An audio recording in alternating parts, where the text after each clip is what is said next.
When I meet someone for the first time, most people ask me one question before asking my name. Where are you from? I smile and say, I'm from Nepal. At that moment, they automatically judge to me a foreign student. What do you think? I might look like a foreign student, but I have actually immigrated to Japan.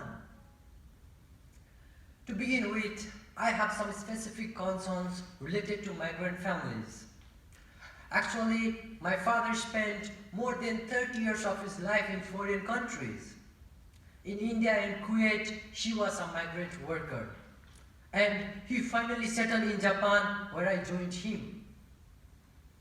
Through my own experience and what I came to know from my father, international migration makes our lives more comfortable in a sense, but also very difficult in another sense.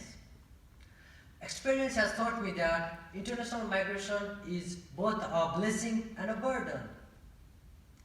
People who suffer from unemployment in their own country are likely to go abroad to search for work. The purpose of most migrant workers is to offer better life to their family in their home country by sending back remittance. However, migrant workers themselves are forced to sacrifice not only family life, but also the social life in their own country. Every day, Nepalese people are migrating to different countries. According to data from Immigration Bureau of Japan, we can easily understand that Nepalese migration to Japan has grown rapidly in recent years. The number of Nepalese migrants in Japan in 2005 was about 5,000, and the number increased 10 times in 10 years to more than 55,000 in 2015. Family. What comes to your mind when you hear the word family? It is defined as a group of people related by blood or marriage. Do you think it is necessary to live together?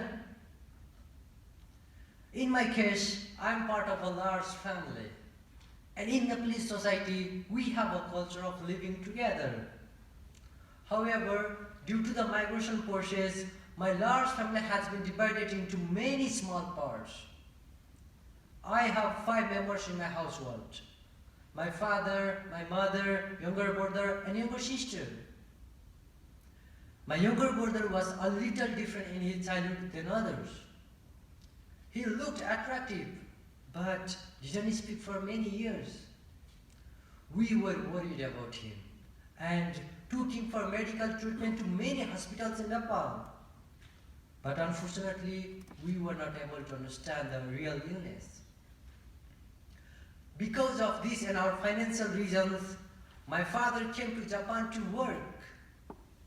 Then my mother joined him, accompanied by my younger brother, for the purpose of providing better medical treatment for him. At that moment, I got the experience of living without my parents, and I could recognize the importance of them. Finally, my younger sister and I came to join them in this new world. Now, my family has been united in Japan. I have been in Japan for 5 years now. Before I came to this new world to visit my family, I had never thought of living in this wonderful and peaceful country. I was really happy about my family reunion and to know that my brother was getting better. But when I went outside my home, there were some things that made me sad. It was lack of knowledge about Japanese language and culture. To continue my schooling, I joined a Japanese junior high school, and it was extremely challenging for me. Being unable to speak Japanese, I faced a lot of difficulties, such as getting lost at train stations or just communicating with other people. I always felt disoriented. The worst part was my inability to talk to other people. I felt like a newborn at the age of 13. Like me, each migrant child is responsible for their life and future. They have to struggle in a different cultural environment. Migrants have to face unfamiliar social systems, tackle lots of problems raised by complicated legal systems, deal with changing government policies toward foreigners, and establish their own national identities in their dual cultural circumstances. One culture at home, another culture at school. That is the reality for migrant children. These are the side effects caused by international migration. If the children of a migrant worker gave up living together in a foreign country, or if the worker abandoned his or her dream to immigrate, they could avoid such difficulties. However, I strongly believe that living together is necessary and inevitable to sustain family ties. Although the concept of family is different in each society, as a Nepalese, it is my opinion that living together is the essential aspect of being a family. How can migrants live together? And at the same time, how is a person able to pursue their own personal life without losing family identity? This will always be my main focus. I love my family. They are everything to me. Without their love and support, I could not be who I am.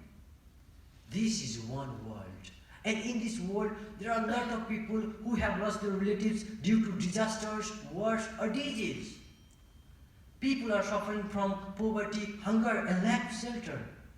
My vision is to contribute something to those people and make one world as a one family.